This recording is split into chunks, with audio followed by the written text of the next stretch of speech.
The Hidden Hindu, Book 1 of the Trilogy by Akshat Gupta, Chapter 4, Names from History.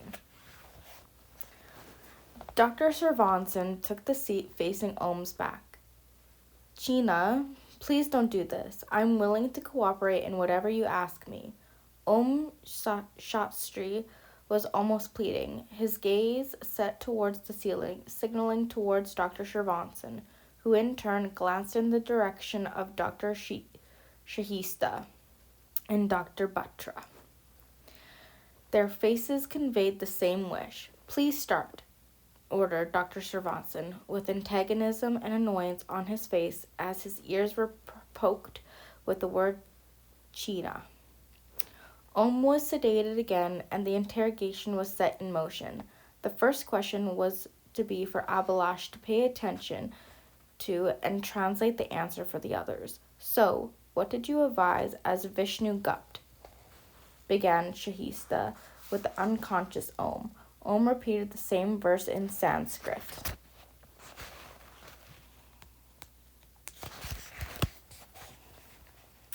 Dr. Shahista was looking at Abhilash, who gave her thumbs up. Who did you advise as Vishnu Gupt? Chandra Gupt Maurya. Why did you become Om Shahistri? To hide my real identity from the world. What is your true identity? Shahistra was more than capable of finding out hidden answers. All my identities are true. She made a mental note of that line. What were you doing as Om Shahistri and Varanasi? Searching. Searching for what? Subhash Chandra Bose. All the colleagues looked at each other in surprise. Shahistra didn't know what to ask or further say. This was getting even weirder, she pondered. Finally, she took a deep breath and continued. Subhash Chandra Bose is dead. No, he is not. He is just living under another name, said Om with a firm gesture. Why do you think that Subhash Chandra Bose is not dead and is living under some other name? Shahistra pressed on. I don't think so, I know so. What makes you believe that? She inquired. Because I met him when I was Vidur, said Om. Shahistra rolled her eyes. This was not a point to be argued, she thought. Why are you searching for him? The answer shook Abhilash. Because he is Ashwatthama. Ashwa what? Ashista didn't get it. Abhilash had started listening intently at the punctuation of Ashwatthama, and thereafter started walking toward Shahistra. Ashwattham, Om restated. Ask him which Ashwatthama he is talking about. Abhilash whispered in Shahistra's ear. Ashwattham, the son of Dranakaraya, the immortal cursed by Krishna, Om replied, without Shahistra's intervention. Krishna was all that Shahistra could grasp. Abhilash turned to Dr. Batra. He is not making any sense, Shahistra asked. Who else are you looking for? In a broken voice, he said. Parashurama. Considering it all nonsense, they continued. This name, Vishnu Gupt, seems to be a code name, countered Dr. Batra deep in thought. Or he might be mentally disturbed, a patient of split personality, or a little demented, he added. This could even be a case of reincarnation. Abhilash came back with his mythological point of view. Dr. Batra paid no heed. What other names have you been using lately? Shahistra continued.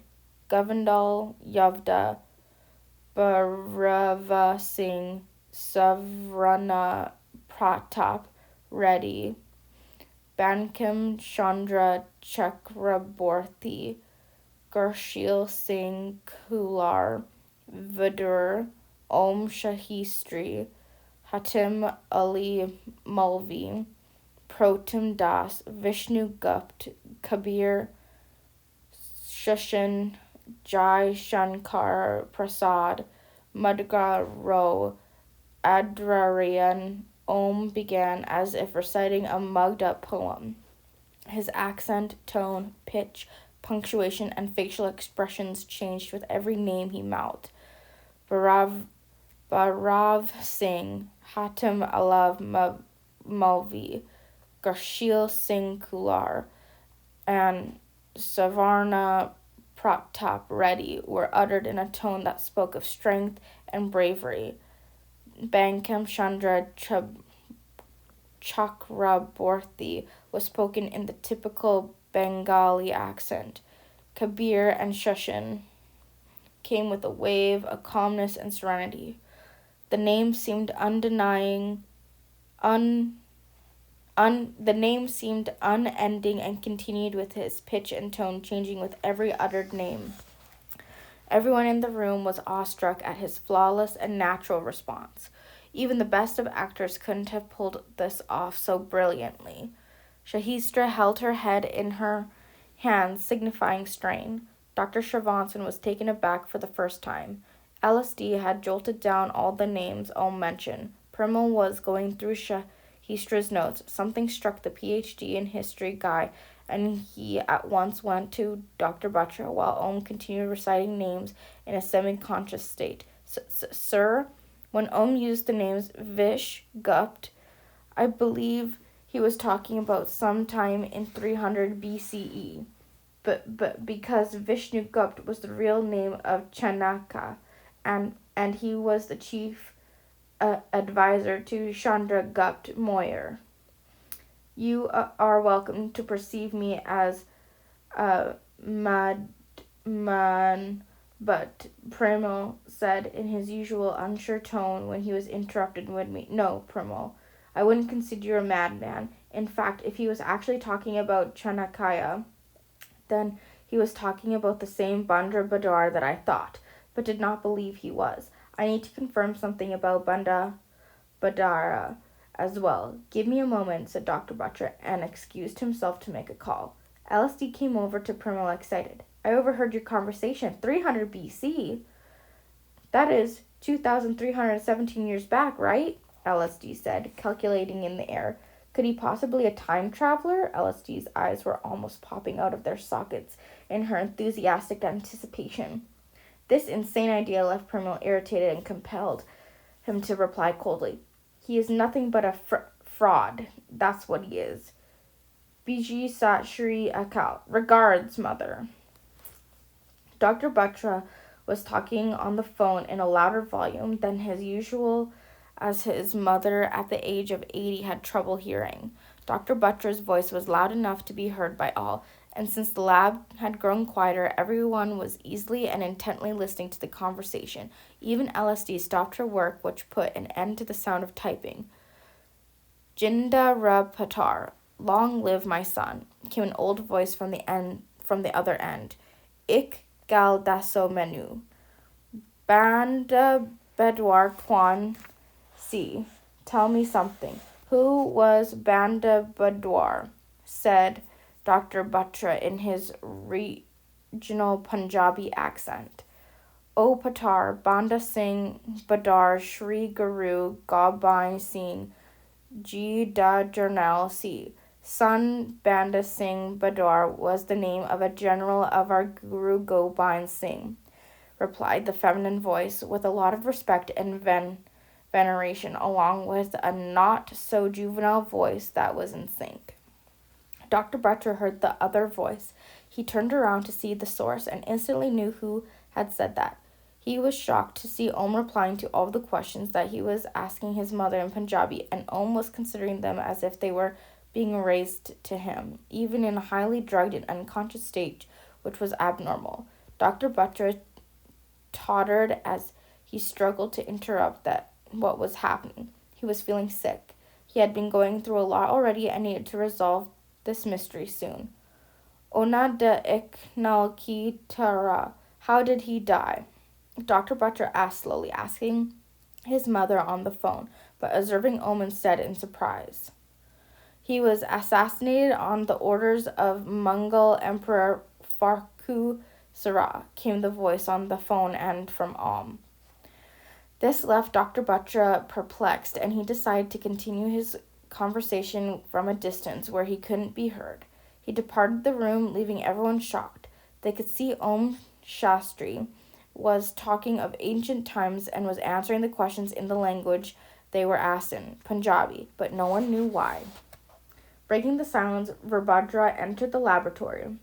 He was short of breath, which conveyed that he had been running. He eyed Om Shastri once and then kept walking inside, taking long strides. What happened? Asked Dr. Srivasan in a native tongue. He did not feel right involving everyone seeing Virbhadra's body language. It's raining, replied the fretful Virbhadra. So what? Dr. Srivasan was already troubled enough handling Om Shastri. He didn't want a new drama altogether. How come he knew it hours before? Asked Virbhadra, pointing at Om. Om started to say something in the same dialect. The temperature dropped by 2 degrees, then another 5 degrees later. The wind started blowing at about 40 kilometers an hour. I could feel moisture in the breeze and could smell the wet soil, so I presumed that rain would follow, replied Om Shastri with certainty. What are you guys talking about? Dr. Butcher intervened as he entered the room. Everyone else was impatiently waiting for the answer.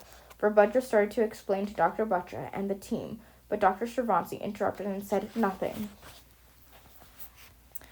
No one reacted or countered. Shrihishtra was confused again as to what to ask Om Shastri, and so she was looking in the direction of her boss for the next command. The hour was on the verge of completion, and Dr. Batra had anticipated. Om showed signs of waking up again. The session was done. It was the late afternoon. Nothing went as planned, and their old questions subsided as new ones surfaced. Most of the answers to these questions were in the grip of people who were deliberately hiding them. We need to talk. Dr. Batra approached Shrihishtra. All of us need to talk, said an exhausted Shrihishtra. Om Shrihishtra stirred and awoke. A crestfallen expression came over his face as it dawned upon him that he had let out some more of his secrets. Dr. Srivasan left the interrogation room and announced a short recess while leaving. Dr. Batra ushered Shrihishtra to the door and meet me at the end of the lobby. I suggest we all meet together, Shrihishtra responded with the same apprehension. LSD joined them instantly. Sir, I have found something. Not here. Come with us. Dr. Batra escorted her. I'll bring the rest, Shrihishtra called out. Everyone left the room and Virbhadra came in to take care of Om Shrihishtra along with his guards. At the end of the lobby, Premal was the first to initiate the conversation. He is not referring to divergent centuries. He is talking about different millennium. How is that possible? He wondered. Shrihishtra intervened. I don't understand this man. He says his name is Om Shrihishtra. At the same time, he claims to be the Shushan of Ramayana and the Vidura of Mahabharata, which means he wants to believe that he has stopped aging. And on top of that, he also searching for Subhash Chandra Bose, believing him to be Ashwathama. Who the hell is he exactly? The question is, what the hell is he? Dr. Butcher was irked. LSD, what did you get? He demanded. Sir, many startling facts. To start with, I have found some bank accounts of Om Shrihishtra. They all have a decent balance and are all in different states. Abhilash was curious to know why, if he had so much money, would he be teaching in a school living a mediocre life? And Dr. Batra listened rapidly. All his accounts have his photograph on them as proof of identity. I then used his photograph as a key to dig out other information under the various names he pronounced. I discovered that Protem Das has a valid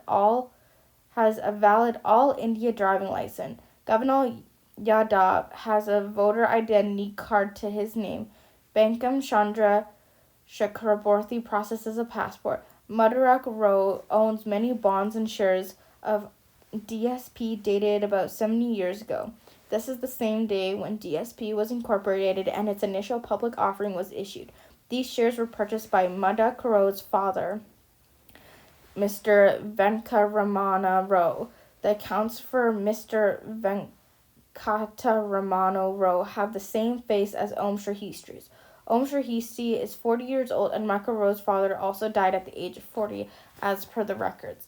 I went through in Bengal, refused at the time, and have refused since, to believe either the fact of the circumstances of his death.